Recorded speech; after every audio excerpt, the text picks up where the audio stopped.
Hi friends, ఎలా ఉన్నారు? బాగున్నారా? మరో వంటతో మీ ముందుకి. చూడండి, ఆయిల్ పోసుకొని తాలింపు గింజలు వేసుకుందాం. పచ్చనిపప్పు వేసుకుందాం, సామినపప్పు, ఆవాలు, ఎండుమిరపకాయ ఇవన్నీ వేసుకుని ఒకసారి కలుపుకుందాం. ఉల్లిపాయలు పచ్చిమిరపకాయలు వేసుకోవాలండి. ఉల్లిపాయలు ఏందో టేస్ట్ రాదు కాబట్టి ఉల్లిపాయలు వేసుకుందాం. ఉల్లిపాయలు పచ్చిమిరపకాయలు, ఉడకబెట్టుకున్న బీన్స్ వేసుకొని ఒకసారి అటు ఇటు కలిపేసుకొని బాగా వేగాలండి.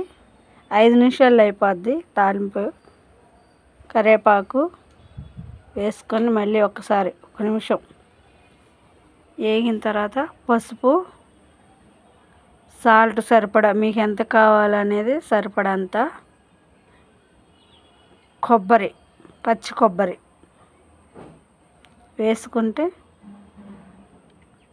మనకి ఎంత కావాలో కూరను బట్టి వేసుకోవాలండి. అదంతా వేసుకొని కలుపుకొని బాగా వేగాలి. కొబ్బరి కూడా బాగుంటుందండి, చాలా టేస్ట్గా ఉంటుంది. రసం పెట్టుకొని నంచుకొని తింటే వావ్ సూపర్గా ఉంటుంది.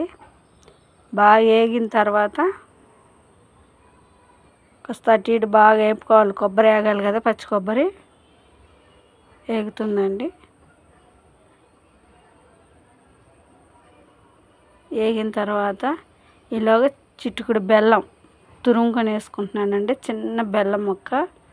ఎందుకంటే అది చిక్కుడుకాయలా కాకుండా వేరేగా అది ఒక రకంగా ఉంటుంది కాబట్టి ఆ స్మెల్ రాకుండా ఉండటానికి చిటికెడు బెల్లం ముక్క వేసుకుంటున్నాం. మీ ఇష్టం, బెల్లం ఉంటే బెల్లం, లేదంటే చిటికెడు పంచదార అయినా వేసుకోవచ్చు. వేసుకొని మొత్తం కలుపుతున్నాను.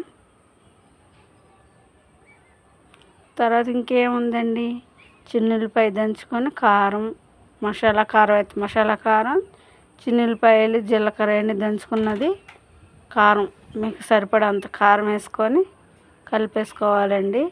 ఇది మేము పప్పులో కాబట్టి ఒక కారం తగ్గించేసుకుంటున్నాం. మీకు సరిపడంత వేసుకోవచ్చు. ఇంకేంటండి, అయిపోయిందండి. వావ్ సూపర్గా ఉంటుంది. కలర్ కూడా చాలా టేస్ట్. బీన్స్ చాలా బలం అండి. ఇంకెందుకు ఆలస్యం, రైస్ పెట్టేసుకుందాం. మీ ఇళ్ళల్లో ఇంకా బాదంకాయ పళ్ళు ఉన్నాయి మా ఇళ్ళల్లో అన్న వాళ్ళు కామెంట్ పెట్టండి. అది బాదంకాయ పళ్ళు, నా చిన్నప్పుడు పళ్ళం అది. చూడండి, ఇంకేముంది ఆలస్యం, పెట్టేసుకొని వేడి వేడి అన్నం, కర్రీ మనకు సరిపడంత కర్రీ వేసుకొని టేస్ట్ చేసేద్దాం.